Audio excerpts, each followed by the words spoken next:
one way of thinking about how the Bible views men and women is men are the builders and women are the fillers. You can do all you want to try and encourage people to get married and have children, but if you don't address the incentives and social structures, you're going to have a lot of work for very little payoff. That's how turkey and chicken are raised for Costco. You can look at pictures of the barns where each chicken has something like 0.8 square feet of living space. Again, it's this brutalist, communist model of agriculture. Urmăriți We the People, un podcast 1776. Astăzi mi se alătură înțeleptul meu prieten, John Moody, creștin, tată și gospodar. Bine ați venit la conversațiile We the People.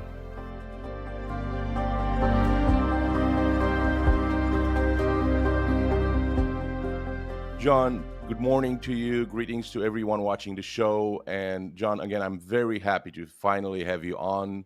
I know we've been discussing on Facebook for the better part of the last 4 years. And again, thank you so much for agreeing to come on the show. And hopefully we will be doing this again. Great. When in our pre-talk, I always love getting to talk with people from other parts of the world and share notes, talk about what's going on in their countries, how people are responding to the less stable and more crazy season we find ourselves in. Exactly. And you just prepared the ground for me because I just wanted to tell our audience why a guy 5,000 miles away from the United States is interested in talking to someone in the United States. And the reason is that I believe we, as individuals and as communities and countries, we all have some challenges, hardships, and sometimes indignities that we have to deal with. And I believe that us comparing notes on how each of us are dealing with this might actually help us improve our, our chances of being able to deal with all this stuff. So just to basically, we besides our pre-talk, we didn't have any other talk before. So I wanted to get to know you together with the audience and have this as raw as possible, so to speak. So I'll just begin with a simple introduction that I'll ask you to do. And where did you start and how did you get to homesteading? Oh, goodness. So I grew up in a town called Youngstown, which is in the corner of Northeast Ohio. In America, it's an area known as the Rust Belt. So this is a region of the country when our government decided to offshore all of our manufacturing.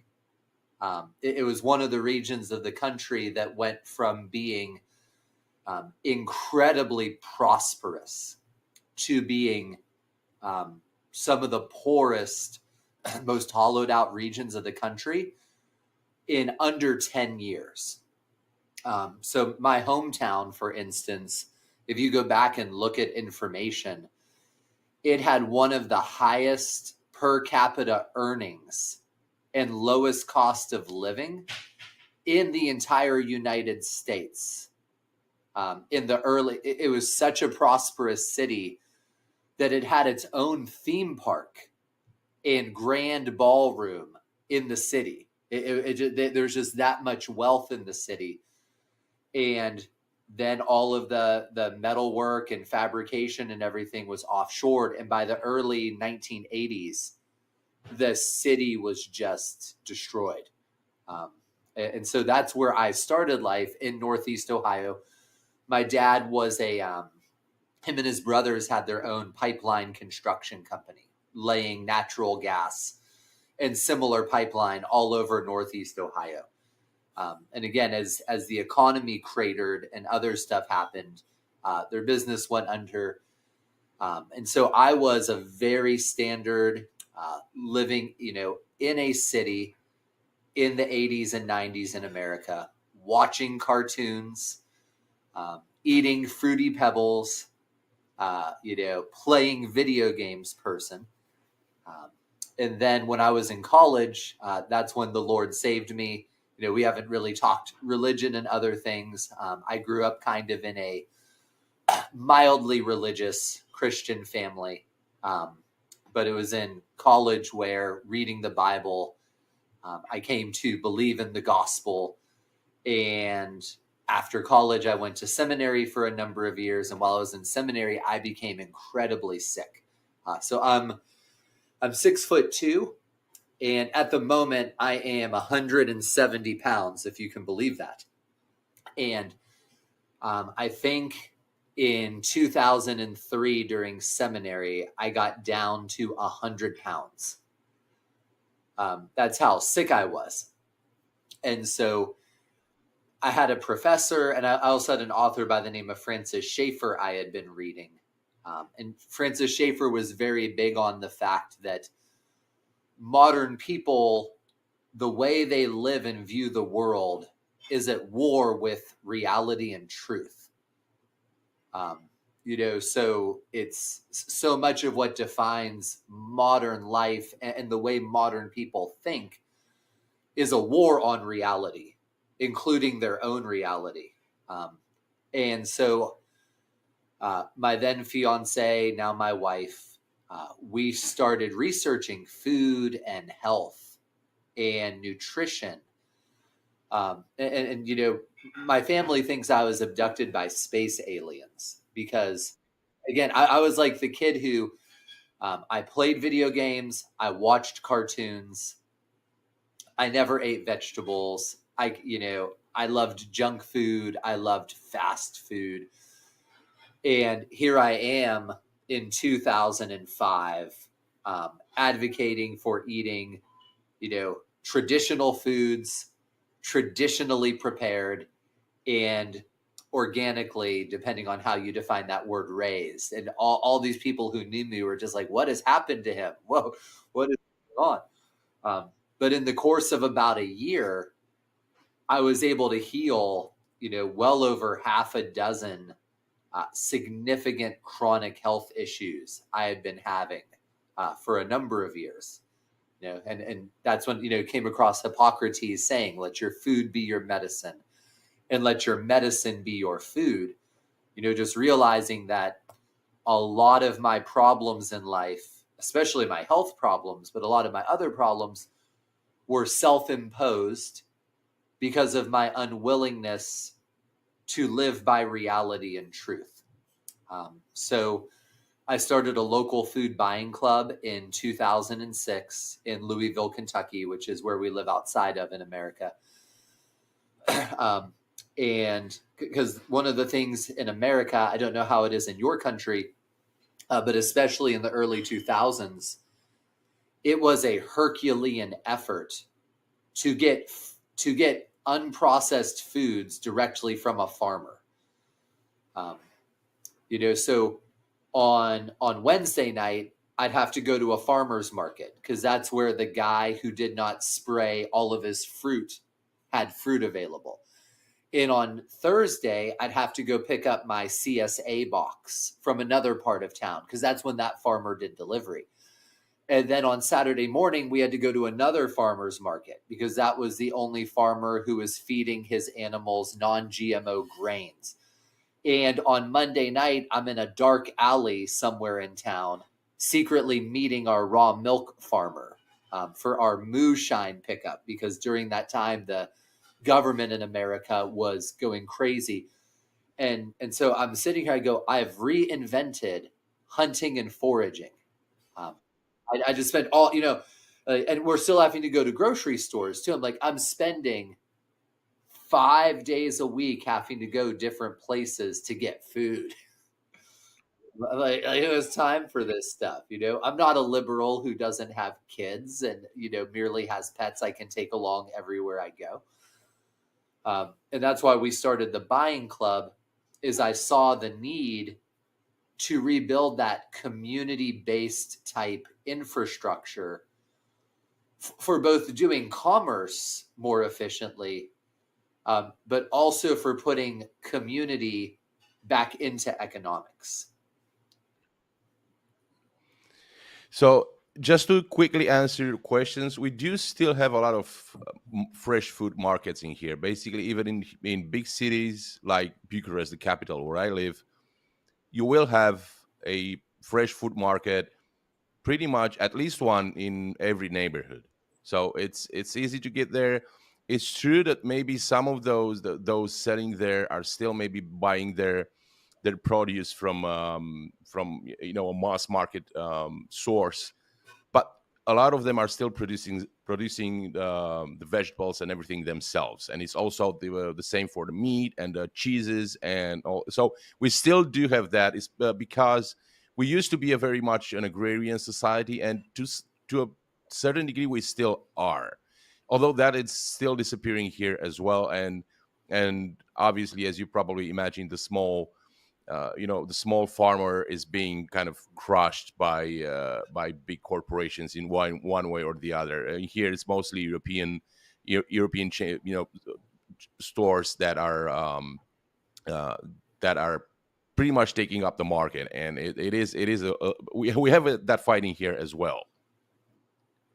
So before we go into the next question, I just want to play a short clip for you and our audience that aired recently, I think a day or two ago, on the Joe Rogan podcast. That I think is very relevant to what I'm going to ask. So I'm going to play the clip for you right now.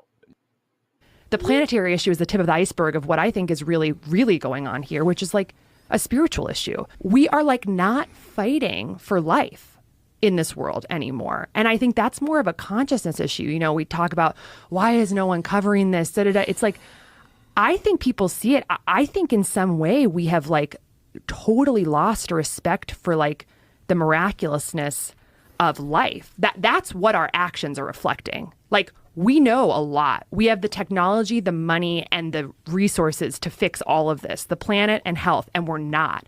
And that's why I think there's something darker happening on like the consciousness level.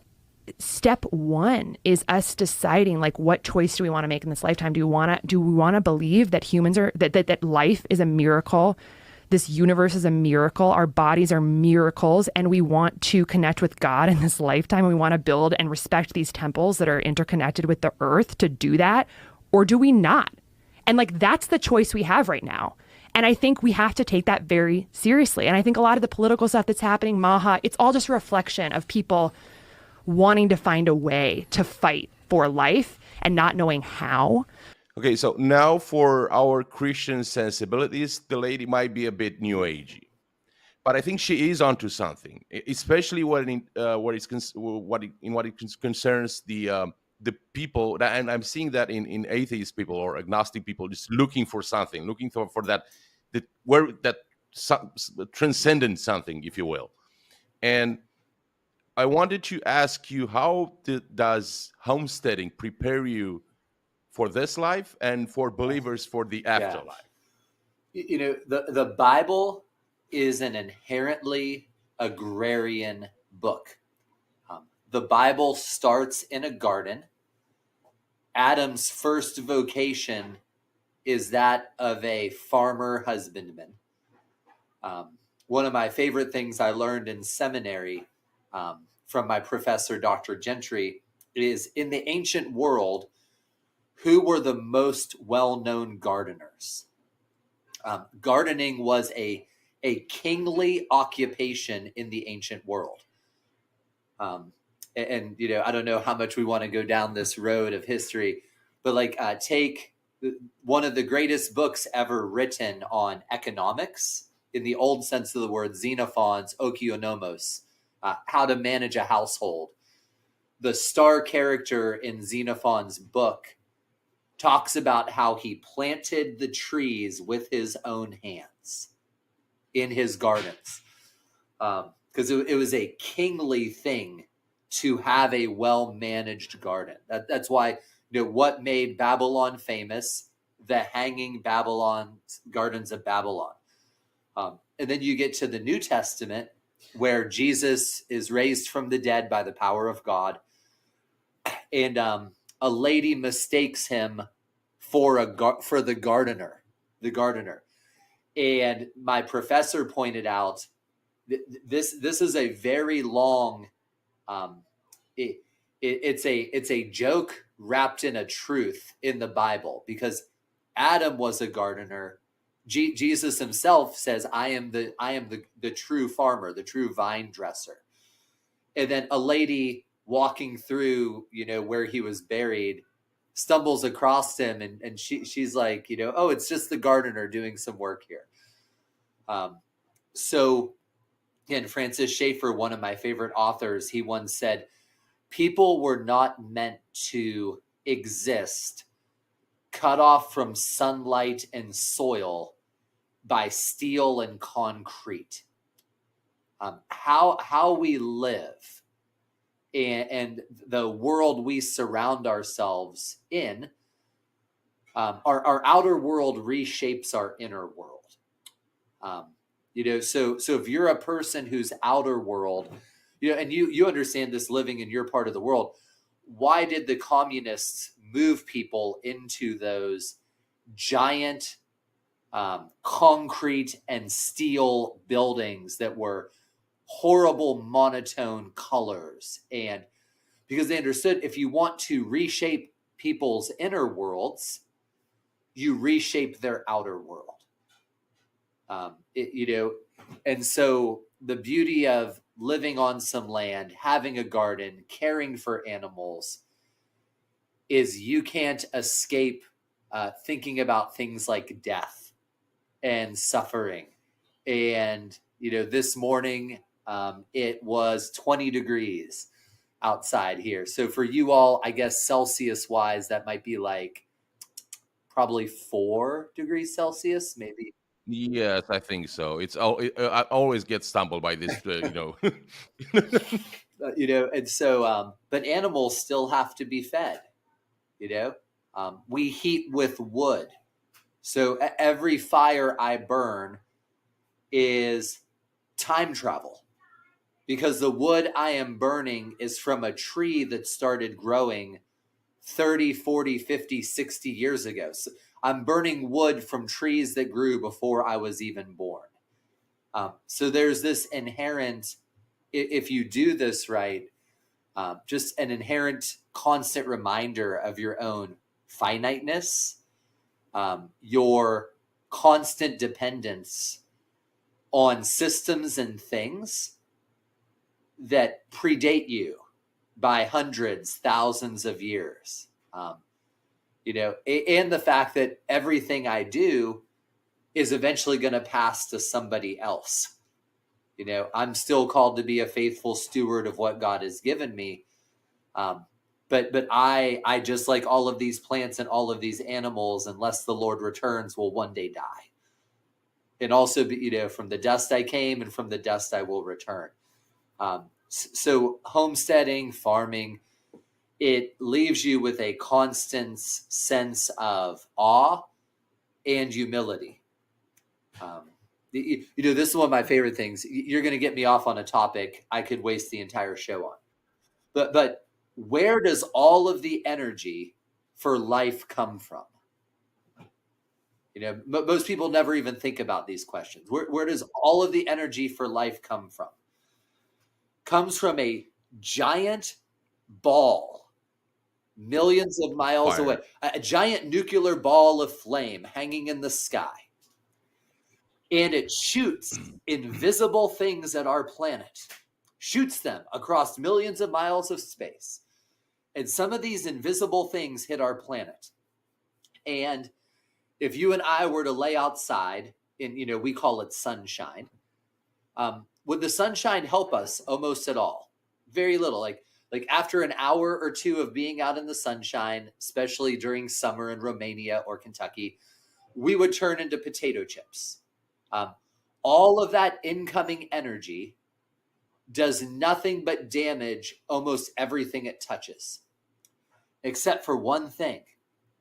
These little green plants, these green plants that surround us, are the only thing in all creation who can take invisible energy from a giant ball of nuclear flame that flies across the solar system and hits our planet and they turn it into sugar. And that's like where all of life starts for us. We are completely dependent on little green plants, or we would all die. And the little green plants are completely dependent on a giant ball of nuclear flame. And then even, like, well, the plants contain sugar. That's great. What do they do with that sugar? They trade it with little organisms we cannot even see, where these little organisms get the minerals and other nutrients out of the soil. And so all plants can do is get sugar. That's basically what plants are. They're sugar factories. And everybody else needs their sugar, but the plants need nutrients. They need phosphorus and potassium and calcium and other things. But the plants can't get them.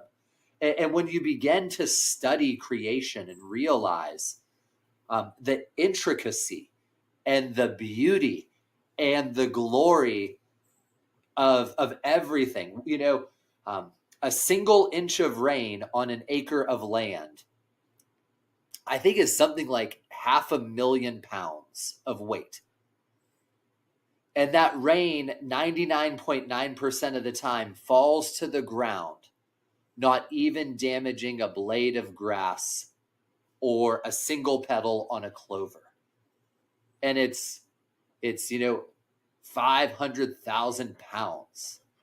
It just, you're constantly left with a sense of, again, what these people are lacking is this sense of transcendence, that life truly is a glorious miracle, down to the food that gets on your table. Joel Salatin, who I'm friends with, he was quoting somebody he heard last fall when we were doing a conference together. But every second of every day, your body is making something like 1 trillion decisions at the cellular level without your knowledge. And if those decisions break down, you die. Like you're not telling this cell here to open this and take this and trade that. Like the fact that your body functions at that level of complexity with no actual input from you. You're just scrolling Instagram. Yeah. And, yeah, you don't even know about it. It's just, it gives you that sense of humility, that sense of dependence, and that sense of, I love Chesterton's quote, the problem with being an atheist or an evolutionist is, who do you thank when you truly feel thankful? Right. It's just like, I wake up and I'm just like, I feel the sunshine on my face. I eat a good fresh strawberry, and there's nobody to actually say thanks to, because it's all meaningless in their world. There can be no transcendence, because there's nothing outside of the box we live in. Right. So you mentioned the fact that, as everyone else, your life is finite, and that you have to leave something to the next generation. And I wanted to get into the very important topic for our days of families and settling down and building a family, which is becoming increasingly difficult and painful, especially in establishing relationships between men and women. And how would you say you would go about finding a spouse in these days, cultivating the relationship in the initial stages and then growing it into a family? Yeah. Well, so I'm a father. I have 6 children. The one of the challenges in our day is fathers no longer understand the duties they have, and churches no longer understand the duties they have. It is not my sons and daughters' responsibility to find their own spouses. They obviously have a very important say in who they marry, and whatnot.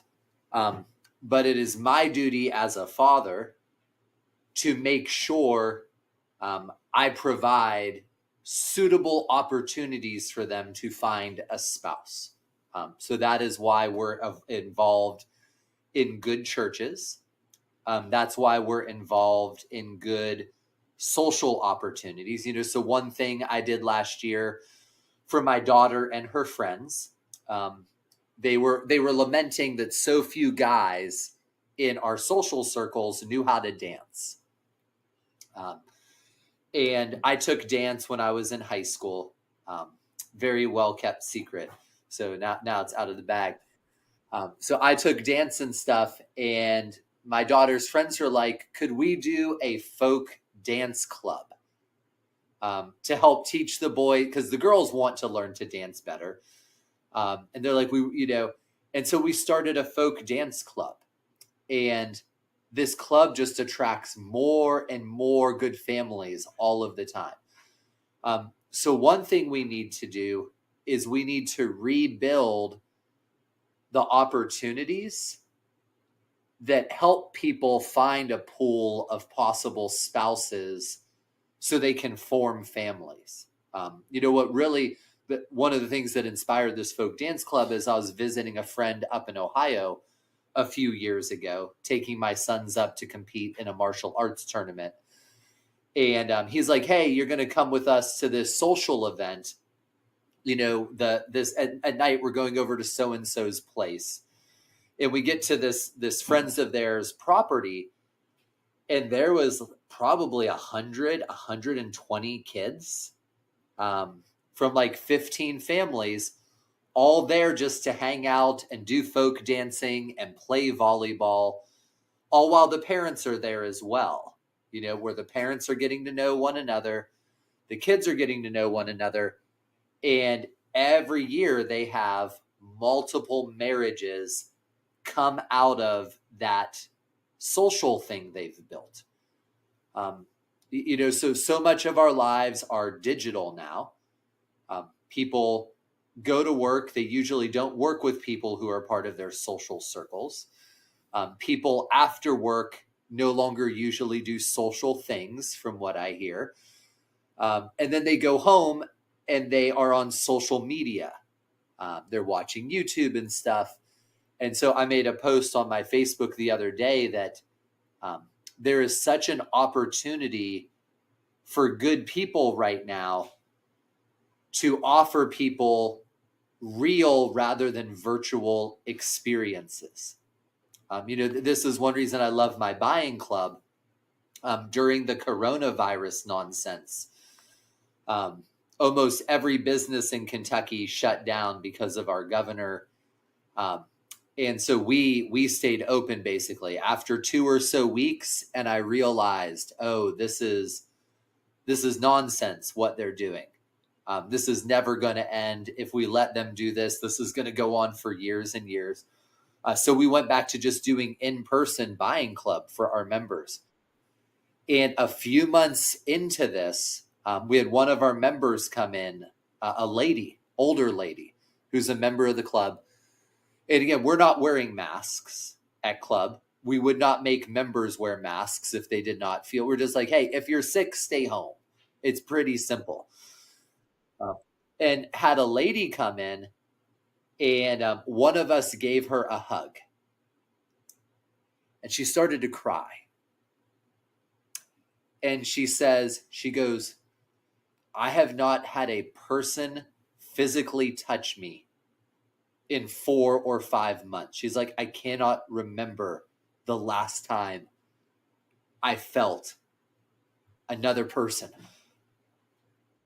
Right.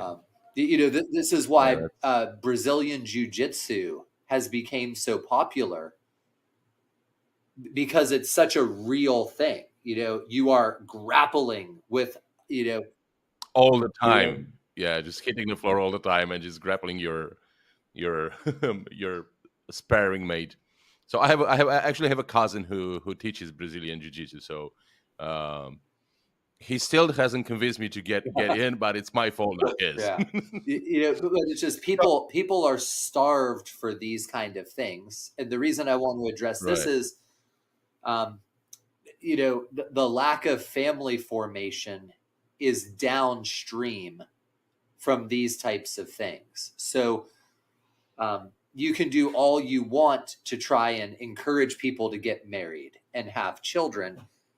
But if you don't address the incentives and social structures, you're going to have a lot of work for very little payoff. Right. So how would you say the ideal family should look in terms of roles and hierarchies? I mean, I'm a patriarchal, the Bible is patriarchal. There's just no way around this. God is Father. From, in the book of Ephesians, Paul says we give thanks to the Father from whom, every name and stuff comes from. The Bible is by nature hierarchical. The Son is truly a son. The book of Genesis is hierarchical. God makes Adam. He presents Eve to Adam. And in the ancient world, naming things was a sign of who was authority. What does a king do when he conquers a country? He begins to rename things. Why? Because he is now the authority. He is the head. He's head honcho. So Adam names Eve. And he's presented to Adam as a gift. And Eve is truly to be a gift to Adam. There's a beautiful balance here in how the Bible structures marriage. Like my wife is truly to be a help to me. And I'll meet boneheaded guys sometimes. And they'll be like, well, I never ask my wife for any input. Like, well, why did you marry her? Like, is she a sack of rocks? Did you merely marry her for the accoutrements and rather what was inside? A wife is truly to be a help to her. There's a reason that in the book of Proverbs, wisdom is personified as a woman. So there's this beauty in the Bible where there is complementary hierarchy. And there are duties given to men, and we're built for these duties. Men are built to protect and provide. Sometime recently on my Facebook, I went through all of the science of biology on men versus women's ability to generate power. An average male without any training punches 2.5 times harder than a woman. Just basic biology. Women suffer joint injuries at significantly higher rates and significantly worse than men in all sports they engage in, because the angle of their hips and the structure of things is not made for combat. So our biology, again, this goes back to what I started with, our very biology, if you're not brainwashed into modern egalitarian nonsense, constantly tells you what a man is good for and what women are made for and good for. And it's only in the modern world that people will try and do unlikewise. And so, my wife and I both love our marriage because we do what God designed us for. I work, I provide. One way of thinking about how the Bible views men and women is men are the builders and women are the fillers. If it wasn't for my wife, I'd be sleeping on a rollout mat in the middle of a dingy room. My wife is who fills things. She is who filled our house with children. She is who fills it with food and beauty. It's like, I build the garden, I grow the flowers, but she is the one who beautifies them and uses them to fill our world. And when a husband and wife understand those roles and do those roles, you get very fruitful, happy households. I assume, if I'm not mistaken, that you're homeschooling your kids. Yes.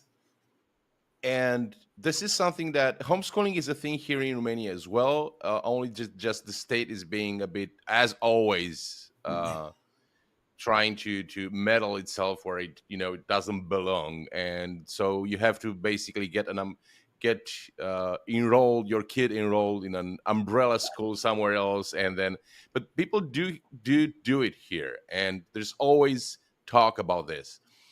And what I wanted to ask you, if you could just give me a short description on how you, in your family, how you deal with splitting between homeschooling and the rest of the chores and the daily tasks, if there's like a distribution of this task between you and the kids, so that everyone gets enough time to do both the chores and the schooling. Well, I would say we reject that dichotomy.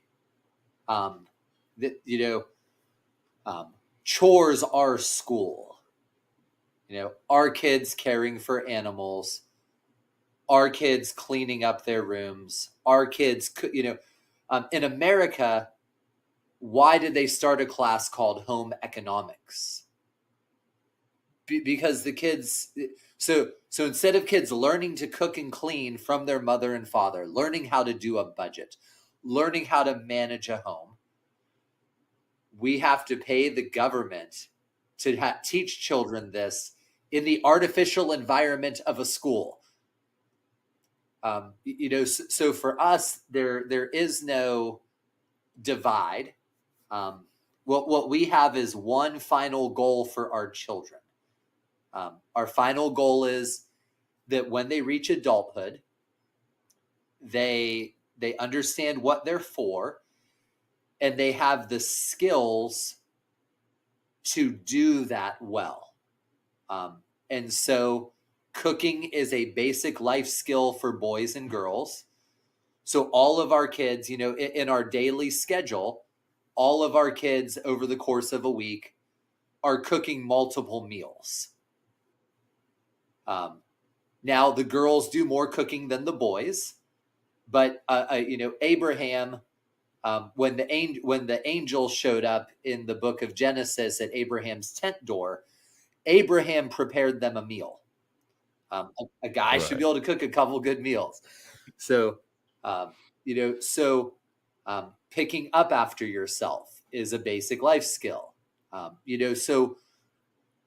then our approach to schooling, we use, especially when the kids are younger, we use primarily Charlotte Mason, which is a very engaging, a lot of reading of great literature, a lot of spending time in nature, and a lot of doing very tactile, practical things.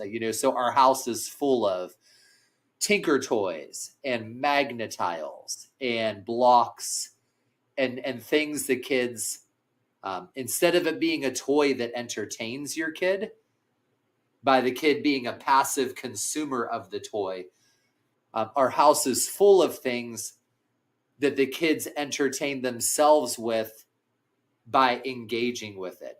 So seeing some of the things my 4-year-old will run back into my office and show me the newest thing he built. He'll be like, "Daddy, it's a this. I'm like, I'm not even sure what he's saying, but he knows it's a this." So one of the challenges with homeschooling, and one thing we've learned is, how much kids change, and not all kids change and progress at the same speeds. So our 17-year-old son is already working full time in a trade where he's being apprenticed. Could never do that if he was public schooled.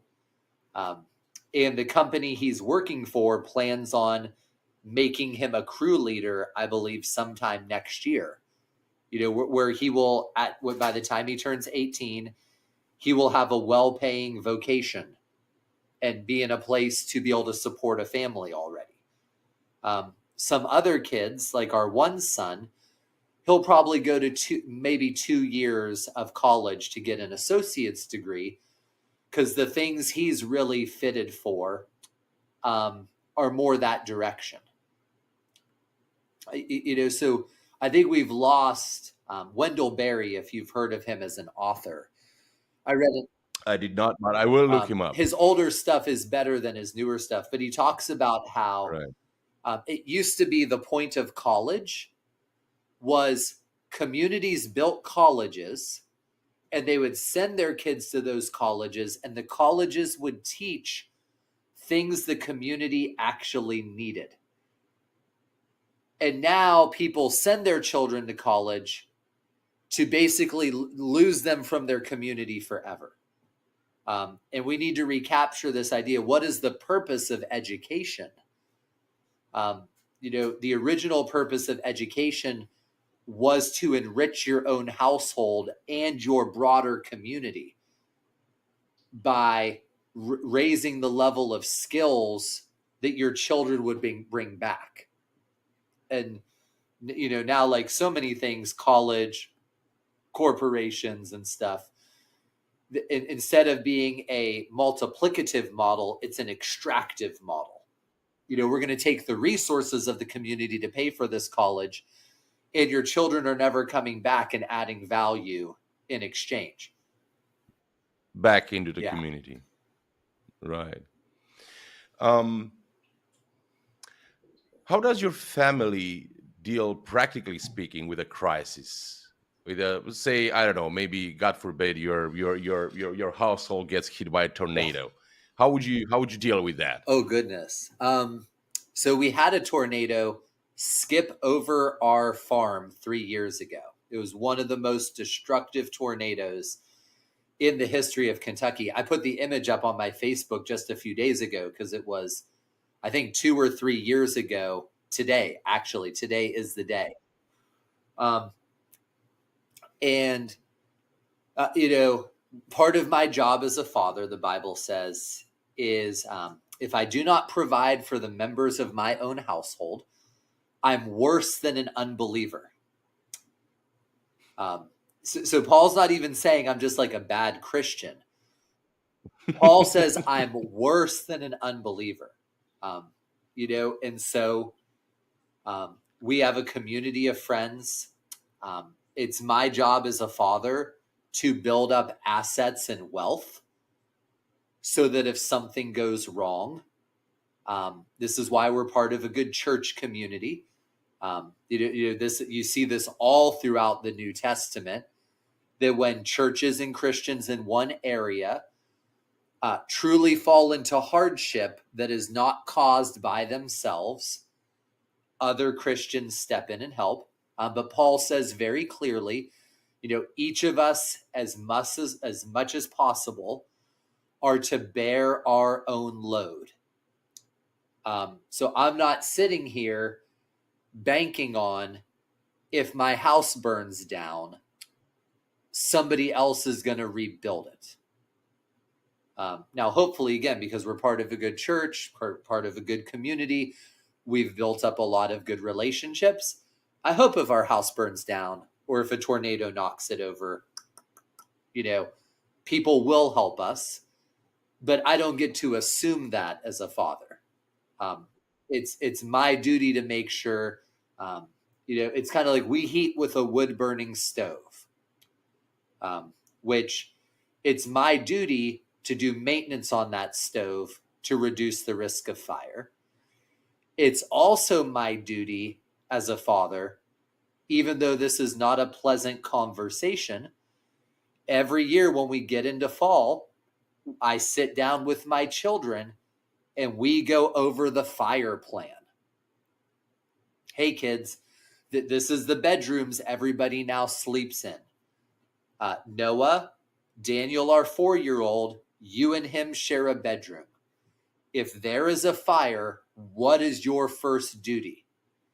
It's to throw Daniel safely out of the window and tell him to go to Mr. Chris's house and the girls, and only then do you help me fight the fire. And that's only if it's fightable, it's my job. We have fire extinguishers in the house. We also have this really cool thing somebody invented. If your stove gets out of control or you get a chimney fire, it's called a chimfex stick, where you strike it and throw it into the stove and close the stove, and it will completely smother a fire. Oh, okay. That's nice. Super, Yeah, super useful, I would say. Yeah. And so those are my duties as a dad.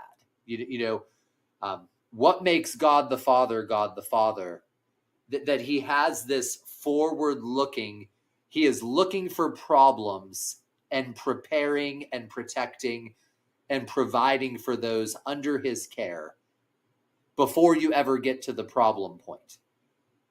So that's what I just have to do as a father. We do regular, when we get into tornado season in Kentucky, we stage water for power outages. We have really deep medical supply kits in our household.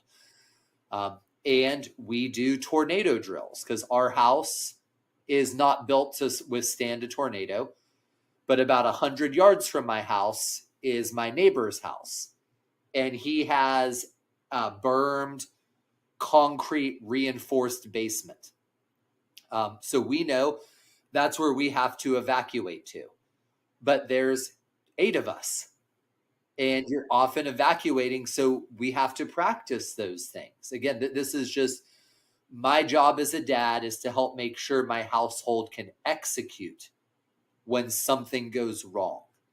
And so over the past few years, we've had more practice than we would have liked, evacuating the house a few times because of tornado warnings in our area.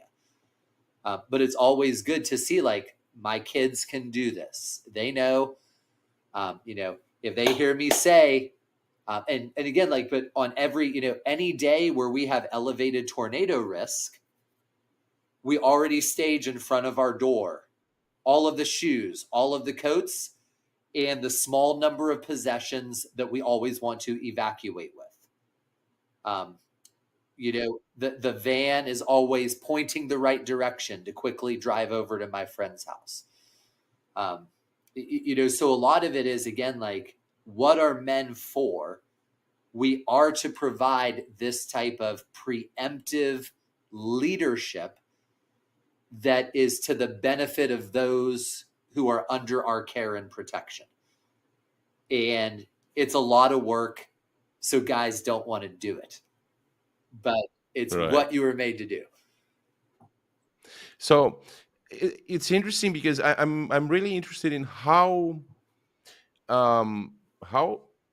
is the combination between hierarchy and independent agency in your family. So say you establish a working order or a list of things to do, but then how much your kids, for instance, are allowed or encouraged to have their own independent thinking and adaptation to issues that you might not foresee, for instance, but maybe you gave them a little bit of preparation for. Yeah, I mean, for the most part, how my wife, in the New Testament, women are called oikiodespotes, which is, where we get our modern word despot, and then it's the Greek word for home.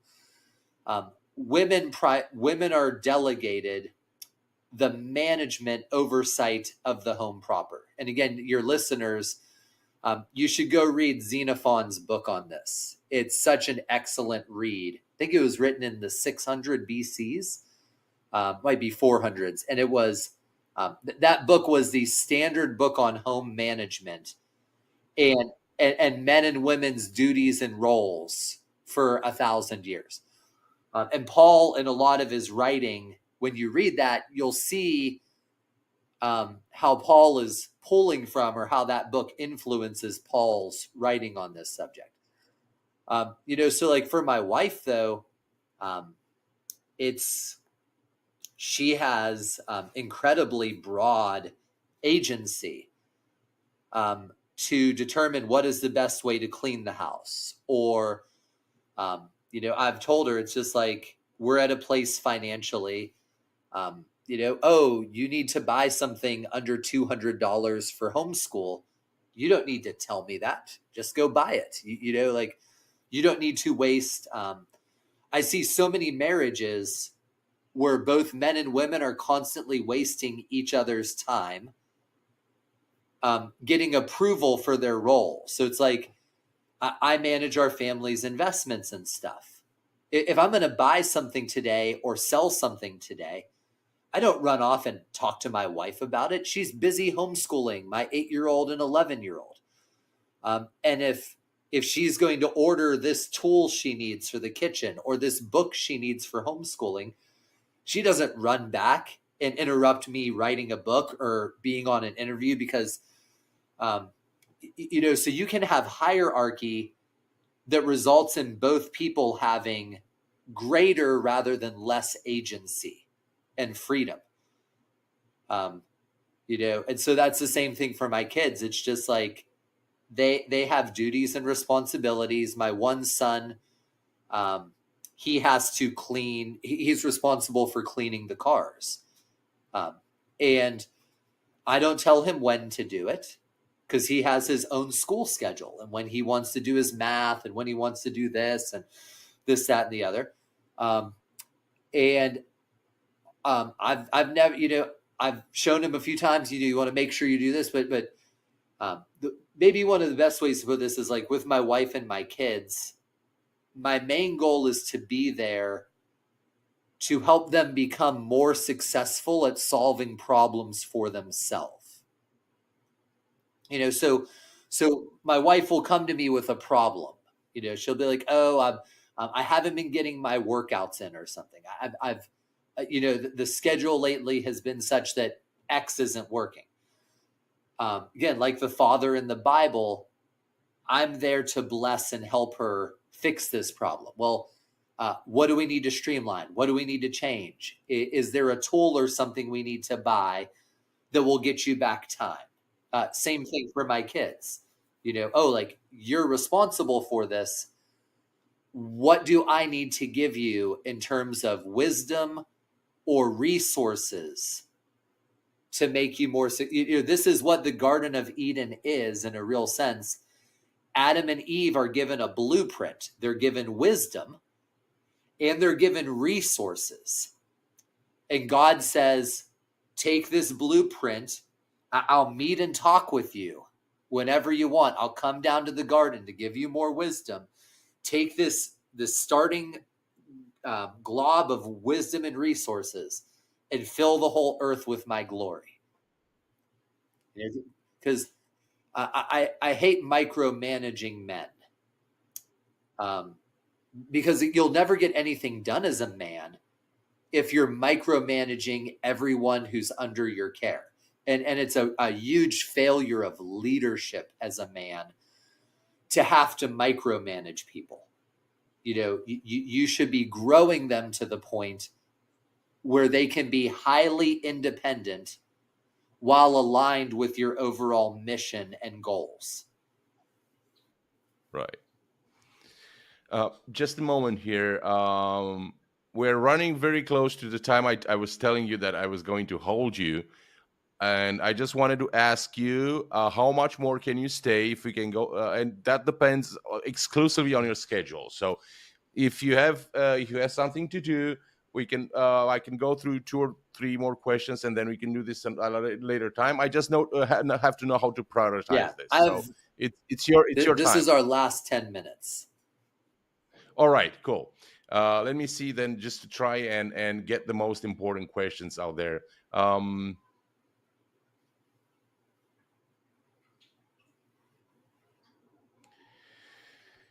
So what advice would you have for those that were born in torn families? How could they not repeat that the events, the or the chain of events that led them being born into a torn family? How could they fix that for themselves? You know, so I'm from a broken family. My dad was an alcoholic.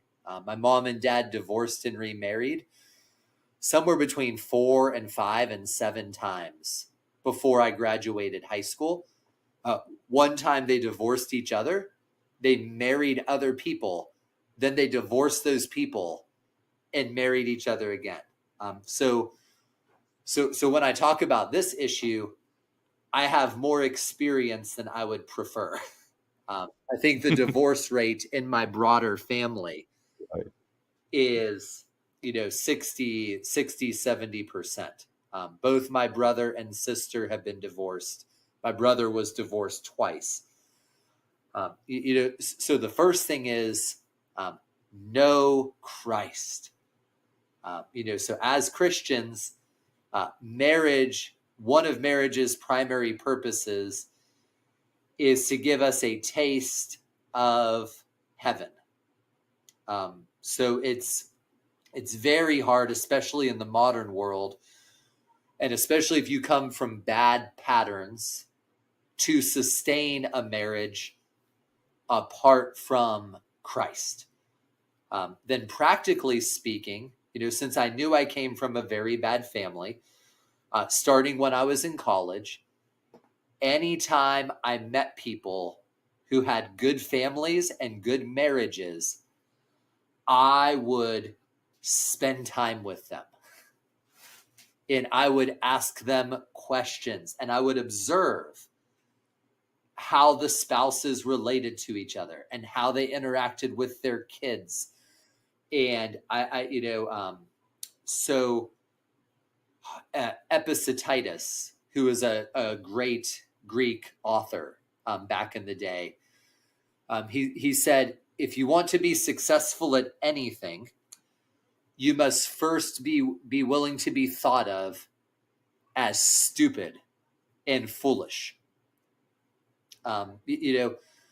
So many of us want to be good at something. We want a good marriage, but we're not willing to admit how little we know about having a good marriage. We want to be good in business, but we're scared of letting people know how bad we are. If I've had moderate success in life, it's because I have always not cared one bit to let people know how little I knew or how bad I was at something. So you have to have that kind of transparency with yourself and with some good mentors and other people. And you have to be willing to put in the work. You just have to be willing. If you want a good marriage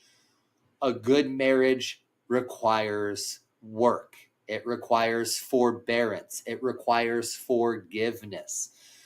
And it requires, commitment. It's just like, we have 6 kids. We've had days of marriage where everybody in the house is laying on the floor of our living room vomiting. Because we have a stomach bug in the house. And nobody is happy. And everybody is sick. And everything feels like it's going wrong. And those things will produce in you, as the Bible says, perseverance produces character. So you also have to see the reward on the other side of the hard times. The book of Hebrews says, Jesus endured the suffering of the cross for the joy that was set before him. That's the joy on the other side of the cross. So I meet so many people that are like, well, I want a good marriage. I want that picture of being that older man who has 8 grandkids sitting on his lap with a smile as big as Texas. But I'm like, but you don't want to write your wife little love notes. When she's a little crabby, you want to hold it against her. You don't want to wake up and do push-ups in the morning and do 15 minutes of exercise to keep your body healthy.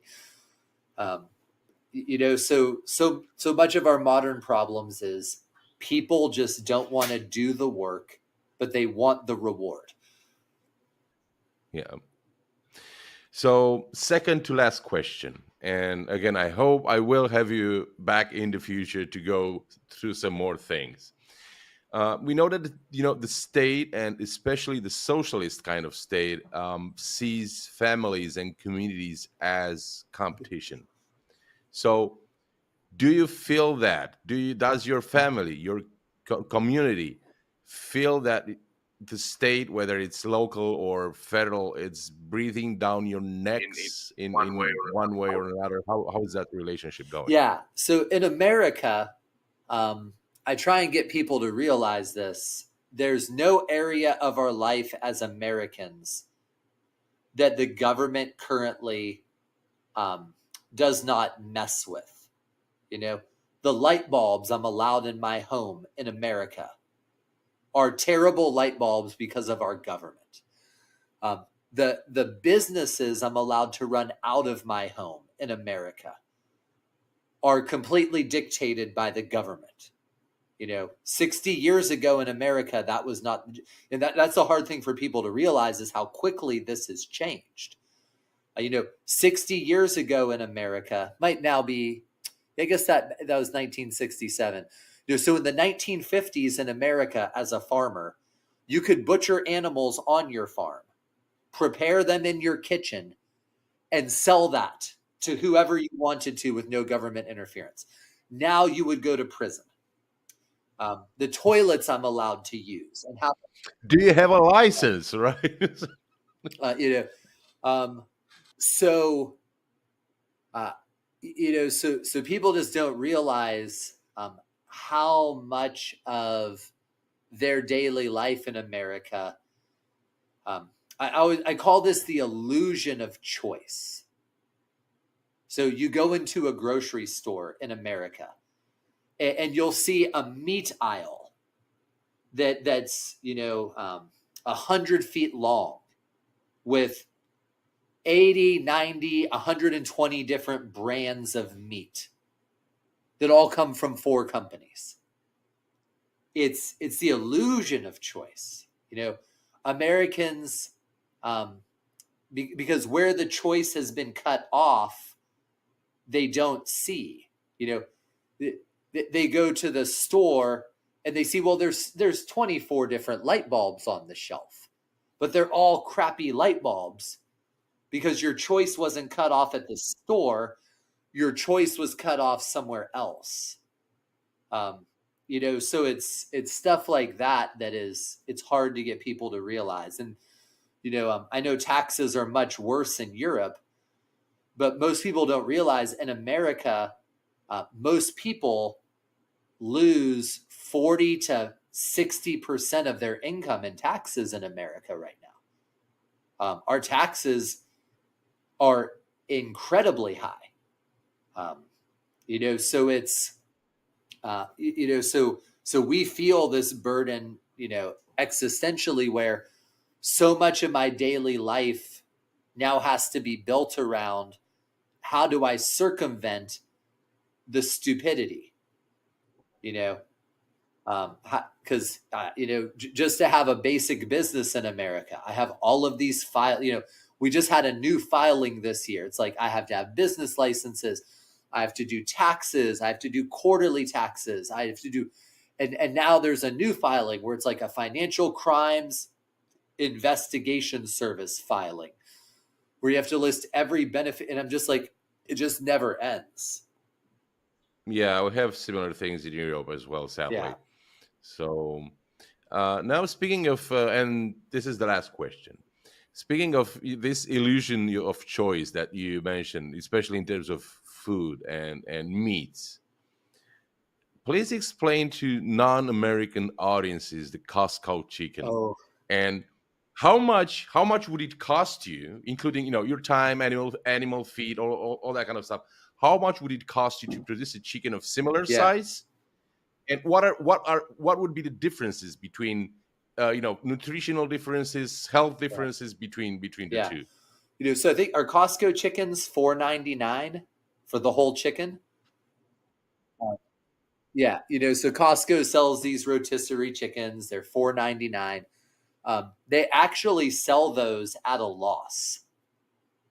I think, I should be able to find this quickly. I'm almost positive. Costco sells chickens at a loss.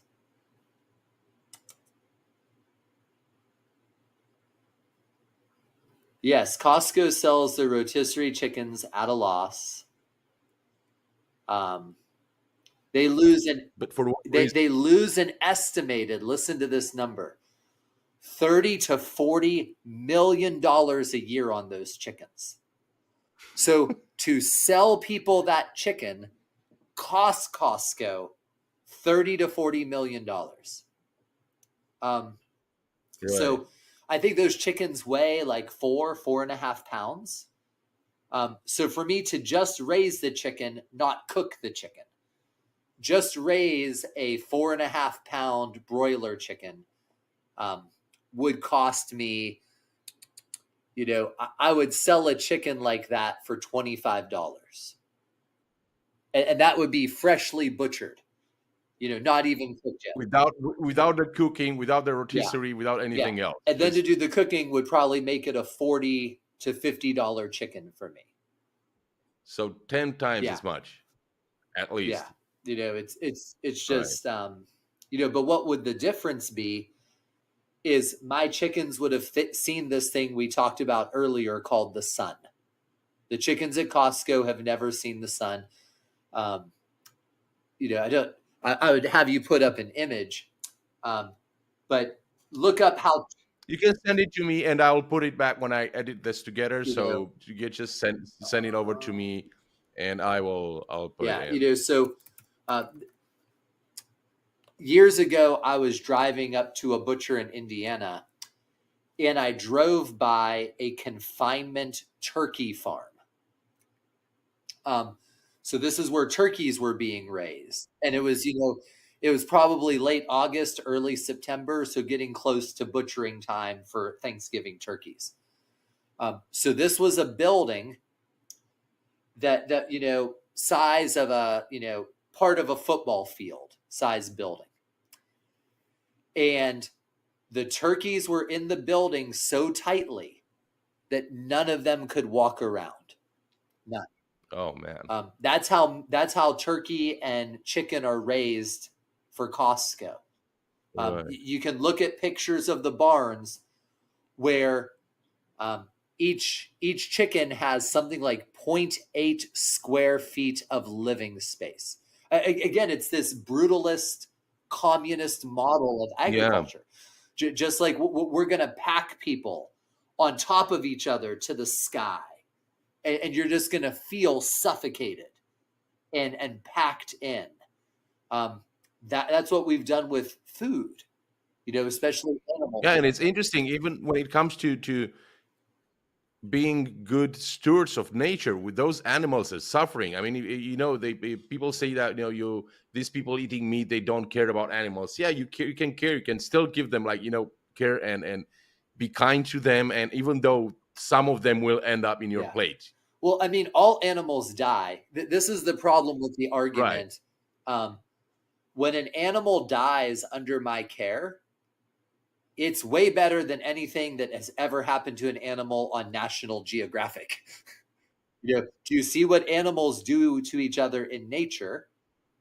So the idea that, again, I am completely against modern industrial animal agriculture. It is abusive to animals in every way possible. But this is a good rule for Christians. The wrong use of something does not negate its right use. So we have all of these dumb people running around. Well, because people raise animals in an abusive fashion, I'm not going to eat animals anymore. I'm like, why are you still driving a car? because people drive cars in idiotic ways and kill people every day. You're not stopping driving cars, though, are you? You're not Right. being philosophically consistent with this view. And so you could raise animals. Joel Salatin's a great example of this, as are other farmers. But when we bought our farm, there were very few native species of birds left because the farm had been over-farmed and poorly managed. And one of my favorite memories was 5 or 6 years in. Hey, you want to come say hi? Rah. Well, hello there. 5 or 6 years in, my wife began noticing all of these native species of birds that were coming back and other animals and things that were coming back because of how we were raising our animals on the farm and caring for the land. Right. Yeah, that's fascinating. Yeah. Well, John Moody, thank you so much for... Oh, hello there. It's 3 of you now. Hello. Again, thank you so much for agreeing to come on my show. I'll be waiting you all if you want to come next time. So if your dad wants to come next time, he can bring in guests. They're going to multiply. And, yeah. And Merry Christmas to all of you, to the entire family, and all of your loved ones. And again, thanks for all the wise tips and tricks you shared with us today. And hopefully I'll have you on again soon. Thank you so much for having me. Lord bless you and yours over this holiday in your country. God bless.